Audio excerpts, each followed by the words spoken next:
નમસ્કાર દોસ્તો, આજે આપણી સાથે પોડકાસ્ટ પર છે એક અદ્ભુત માણસ ડૉક્ટર જયંતિભાઈ પરમાર સાહેબ.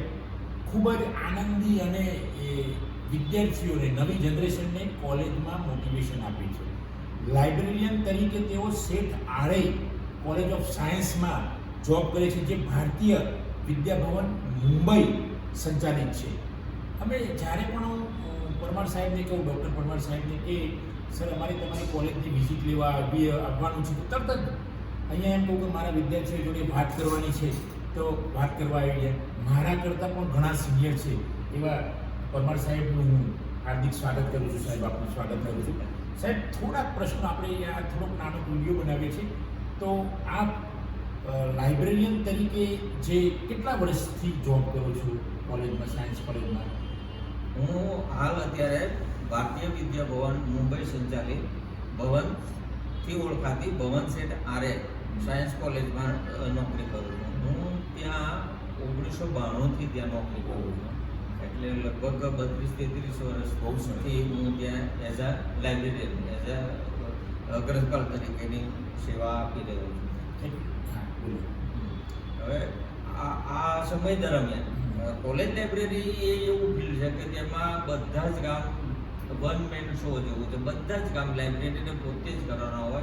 પુસ્તક પસંદગીથી માંડી અને પુસ્તકને રદબાદલ કરવાનું થાય, કેન્સલ કરવાનું થાય, લાઇબ્રેરીમાં વસાવીએ, લાઇબ્રેરીમાંથી બહાર કાઢીએ પુસ્તકને, ત્યાં સુધી બધી જ પ્રોસેસ એક હતું, એક ગ્રંથપાલથી જ થતી હોય.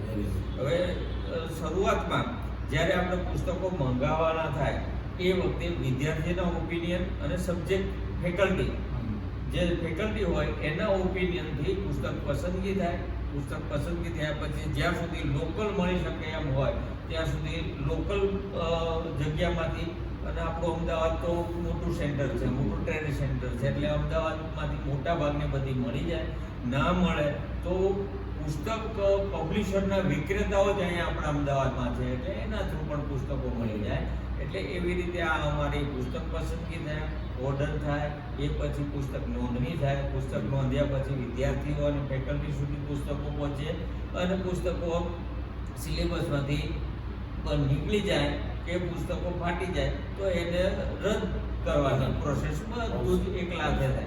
અને આ બધું પુસ્તકો ઉપરાંત મેગેઝિનમાં પણ આવી જ રીતે અમે મેગેઝિન પણ પસંદ કરીએ છીએ કે જે વિદ્યાર્થીઓને અને ફેકલ્ટીને કામમાં આવે એવી રીતના અમારા વિષયના, એટલે કે વિજ્ઞાન વિષયના, સાયન્સને લગતા.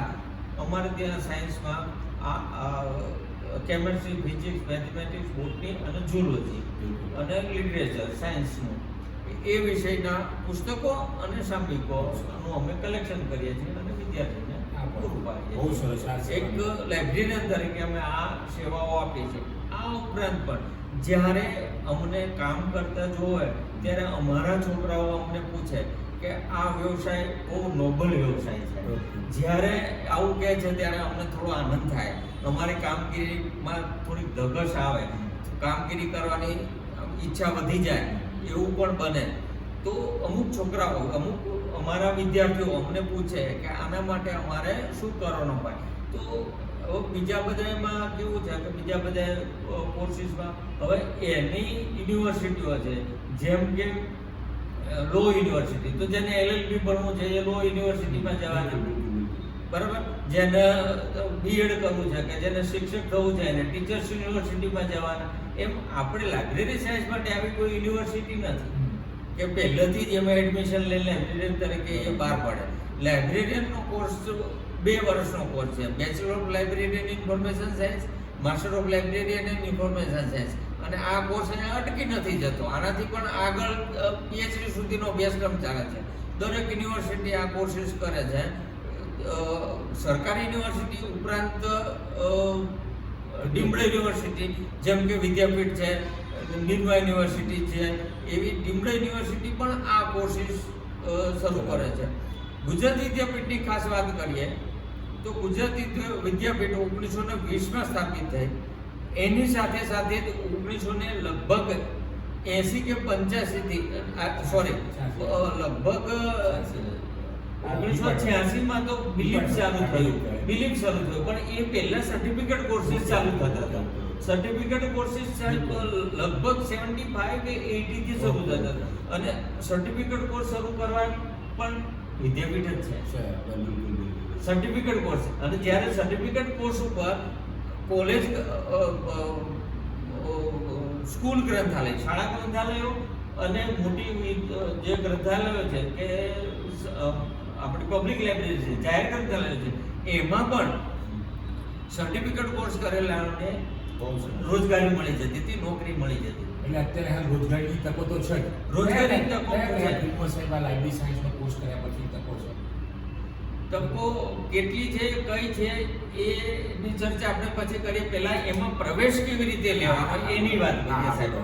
કે પ્રવેશ માટે એવું છે કે any discipline graduate, any discipline એટલે આપણે 12મા ધોરણનું હમણાં રિઝલ્ટ આવ્યું છે. એમાં સામાન્ય પ્રવાહ અને વિજ્ઞાન પ્રવાહ એવા બે પ્રવાહ છે. સામાન્ય પ્રવાહમાં આર્ટ્સ, કોમર્સ અને કૃષિ અને બાગાયત એનો સમાવેશ સામાન્ય પ્રવાહમાં થાય, અને વિજ્ઞાન પ્રવાહમાં વિજ્ઞાન વિષયમાં છે. વિજ્ઞાન વિષયમાં એ ગ્રુપ, બી ગ્રુપ એવી રીતનું છે.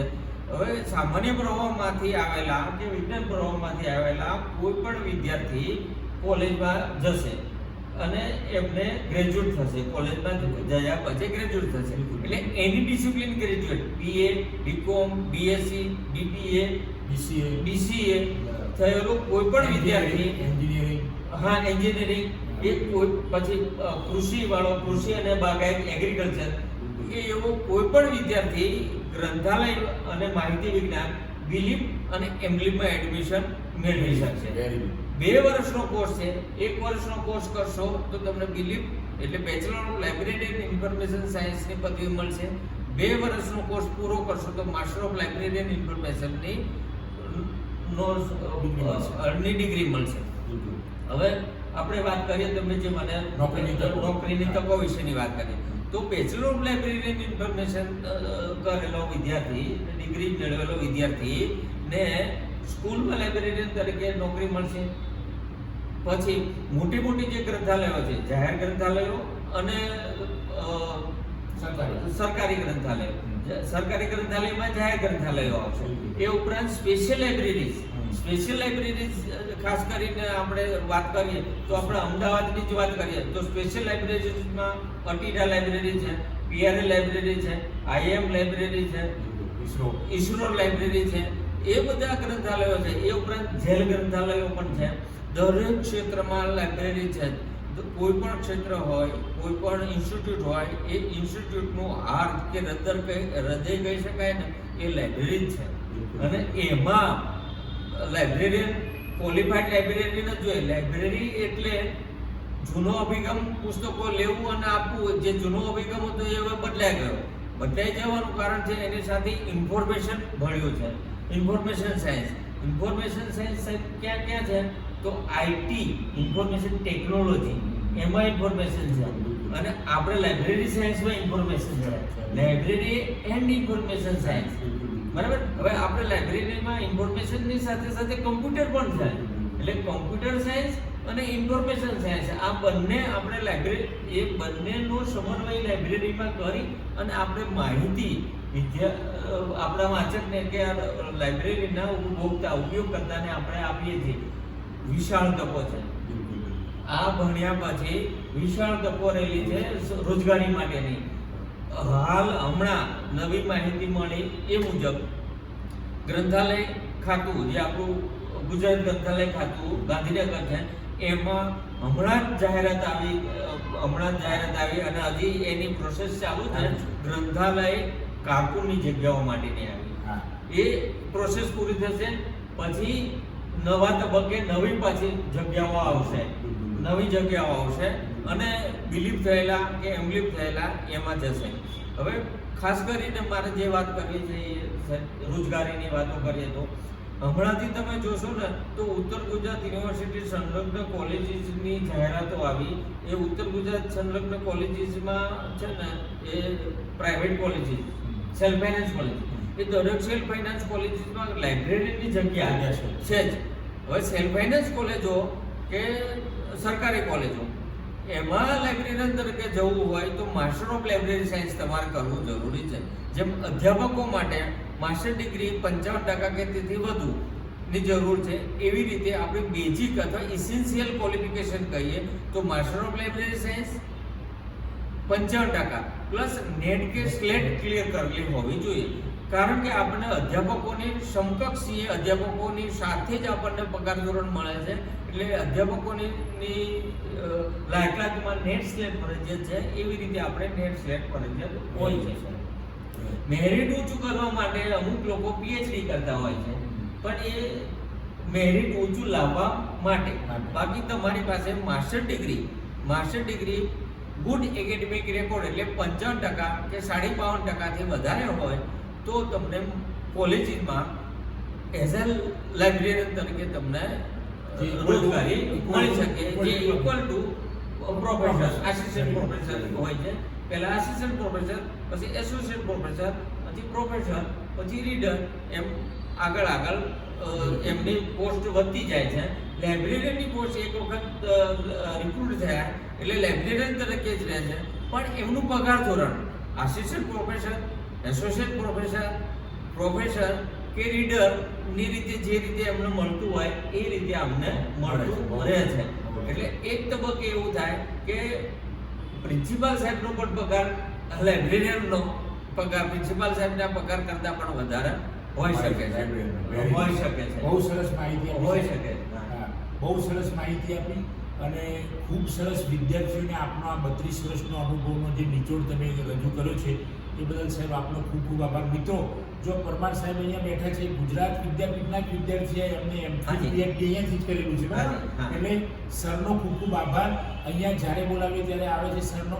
તો મિત્રો, આ સાહેબનો વિડીયો તમે જુઓ, તમે પણ પ્રવેશ મેળવો ગુજરાત વિદ્યાપીઠમાં ડિપાર્ટમેન્ટ ઓફ લાઇબ્રેરી ઇન્ફોર્મેશન સાયન્સમાં અને તમારી કારકિર્દી મજબૂત બનાવો. તો મિત્રો, પરમાર સાહેબનો હું આભાર માનું છું. તમે અહીંયા સાહેબ ઉપસ્થિત રહ્યા, બીજી વાત પણ આભાર માનું છું ફરીથી. ઓકે, જય હિન્દ, જય ભારત.